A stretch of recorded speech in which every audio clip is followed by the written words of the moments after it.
सुप्रभात मेरे प्यारे बच्चों। तो हमारा जो पाठ्य पुस्तक का सिलेबस है, पाठ्यक्रम है, वह कंप्लीट हो चुका है। तो अब हम आज आज का जो टॉपिक है वह हमारे व्याकरण के अंतर्गत है विराम चिन्ह, है ना। तो बातचीत के क्रम में यदि हम अपनी बात को ठीक ढंग से सामने वाले को समझाने के लिए हम बोलने के क्रम में विभिन्न जगहों पर रुकते हैं या ध्वनि में उतार चढ़ाव लाते हैं, तो भाषा में रुकने एवं उतार चढ़ाव की प्रक्रिया के लिए प्रयुक्त विभिन्न चिन्हों को विराम चिन्ह कहते हैं। तो विराम का शाब्दिक अर्थ होता है रुकना, विराम का मतलब होता है रुकना। तो अब इसकी परिभाषा, अपने भावों और विचारों को स्पष्ट रूप से व्यक्त करने के लिए वाक्य में प्रयुक्त विभिन्न चिन्हों को विराम चिन्ह कहते हैं।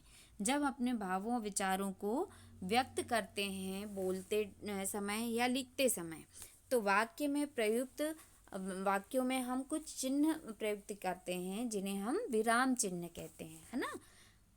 आगे, तो विराम चिन्ह के जो प्रकार हैं वह निम्न हैं।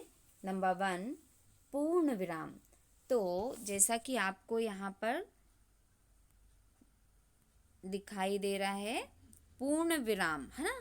तो सामान्य रूप से सभी प्रकार के वाक्यों के पूर्ण होने पर लगाया जाता है। जैसे बच्चे प्यारे होते हैं, मैं विद्यालय जाऊंगा।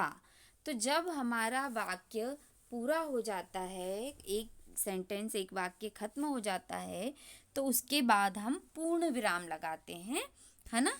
तो जैसे बच्चे प्यारे होते हैं के बाद पूर्ण विराम लगाएंगे। मैं विद्यालय जाऊंगा, एक वाक्य पूरा हुआ तो पूर्ण विराम लगेगा, इत्यादि। सेकंड है अल्प विराम। अब बोलते पढ़ते या लिखते समय जहाँ हमें थोड़ी देर रुकना होता है, वहाँ अल्प विराम का प्रयोग होता है। अल्प मतलब होता है थोड़ा, विराम मतलब रुकना, थोड़ी देर के लिए रुकना। जैसे तुम बाजार जाकर किताब, कॉपी और पेंसिल लाओ। तुम बाजार जाकर किताब, किताब के बाद अल्प विराम है, कॉपी और पेंसिल लाओ। मोहन तुम इधर आओ। मोहन के बाद इधर कॉमा मीन्स अल्प विराम लगा हुआ है, तुम इधर आओ, इत्यादि। तो बोलते पढ़ते या लिखते समय हम जहाँ पर जब थोड़ी देर के लिए रुकते हैं, तो वहाँ हम अल्प विराम का प्रयोग करते हैं। नेक्स्ट है प्रश्न सूचक, प्रश्नवाचक चिन्ह, प्रश्न सूचक चिन्ह। जैसे प्रश्नात्मक वाक्यों के अंत में प्रश्न सूचक चिन्ह का प्रयोग किया जाता है।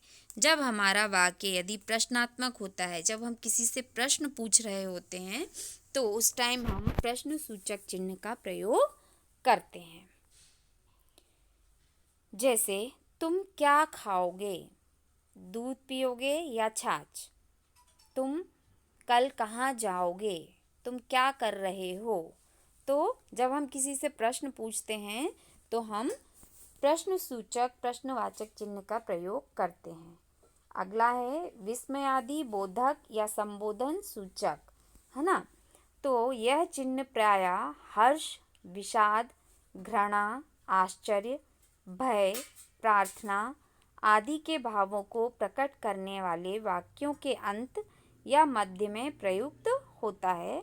जैसे इतना मोटा सांप, इसके बाद विस्मयादि बोधक चिन्ह, आह इसे कितनी पीड़ा हो रही है। आह के बाद विस्मयादि बोधक चिन्ह।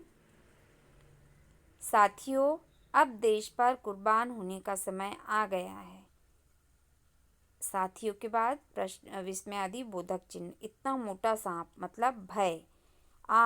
इसे कितनी पीड़ा हो रही है मतलब डर क्या है कि हमको किसी के साथ सहानुभूति है ना।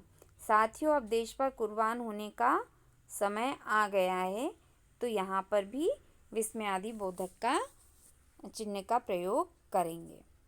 अगला है अब एक एक्सरसाइज, सही का निशान लगाएं। तो सही उत्तर पर सही का निशान लगाना है।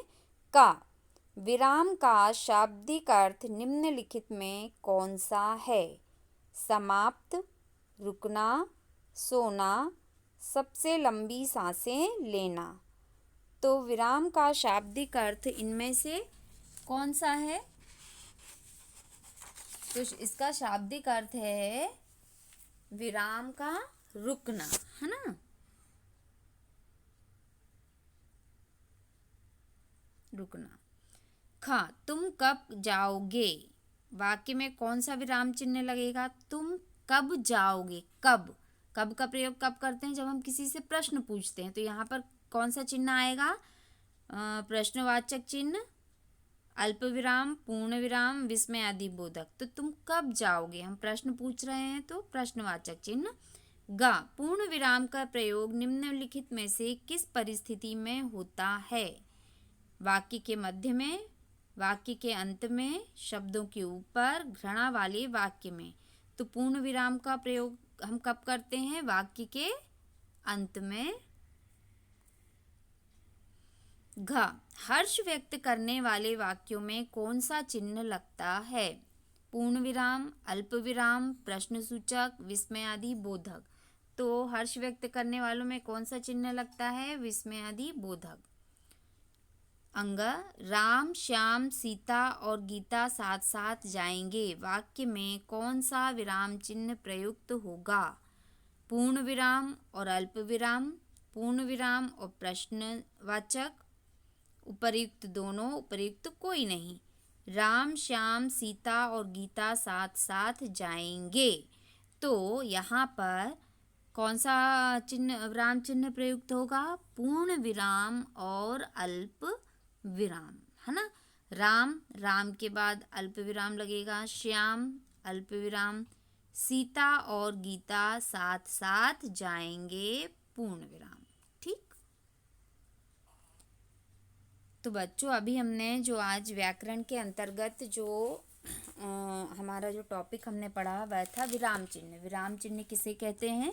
इसके अंतर्गत हमने जाना विराम चिन्ह का अर्थ, विराम चिन्ह की परिभाषा और प्रमुख विराम चिन्हों का रूप एवं उनका प्रयोग। तो आपको जो वर्कशीट मैं आपको होमवर्क के लिए आपके व्हाट्सएप ग्रुप में शेयर करूँगी, तो आपको उसको आपकी कॉपी में बहुत सुंदर राइटिंग में उसको करना है, ठीक है। और जैसे ही आपका होमवर्क कंप्लीट हो जाता है तो आप उसकी फ़ोटो क्लिक करके मुझे सेंड करेंगे। अगली क्लास में अगले टॉपिक के साथ हम फिर मिलेंगे। तब तक के लिए बाय, थैंक यू।